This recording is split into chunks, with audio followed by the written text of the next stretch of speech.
إن الحمد لله نحمده ونستعين به ونستهديه ونعوذ بالله من شرور أنفسنا ومن سيئات أعمالنا أنه من يهديه الله فلا مضل له ومن يضلل فلا هادي له. أما بعد، عن أبي هريرة قال قال رسول الله صلى الله عليه وسلم: من لم يدع قول الزور والعمل به فليس لله حاجة في أن يدع طعامه وشرابه. رواه البخاري. چا چې پرې نه خود وینا د دروغو او عمل په دروغو باندې، نو فلیس لله حاجة، نشته الله د پاره دته حاجت فی ان یدع طعامه وشرابه، چې دی پریدي خپل خوراک او خپل څښاک.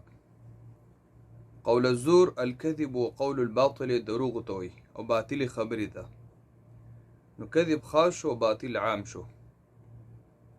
او زور د دروغو گواهی ته وي. شهادت الزور د دروغو گواهی ته وي. والعمل بالباطل، والعمل به یعنی العمل بالباطل، یعنی برباد عمل او برباد عمل دا دروغ دی. نو محدثین مختلف معنی کوي د دې حدیث. من لم يدع قول الزور والعمل به،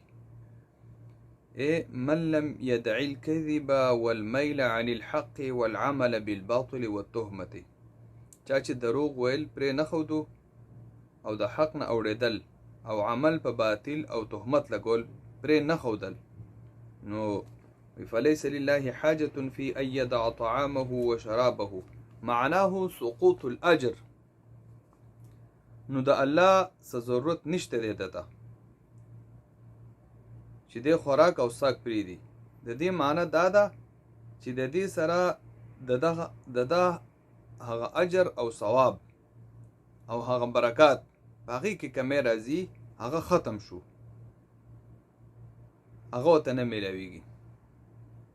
وليس معناه ان يؤمر بان يدع صيامه، وې د دې دا معنی نه ده چې دته حکم وشي چې ته روژه منسوس، اجر دې نه کېږي نو بس روژه ماته که. نه، د دې دا معنی نه ده. وایي وانما معناه التحذير من قول الزور او العمل به، معنی دا ده چې دی ویریږي د دروغو ویلو نه او عمل کول په دروغو باندې،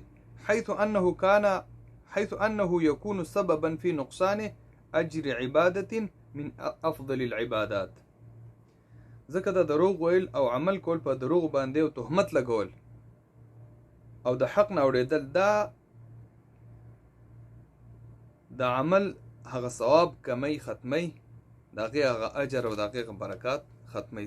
نو خدای پاک دې موږ داسې عملونه بچ کړي چې په هغې باندې د روژې هغه برکات او ثواب ختمیږي. آمین ثم آمین.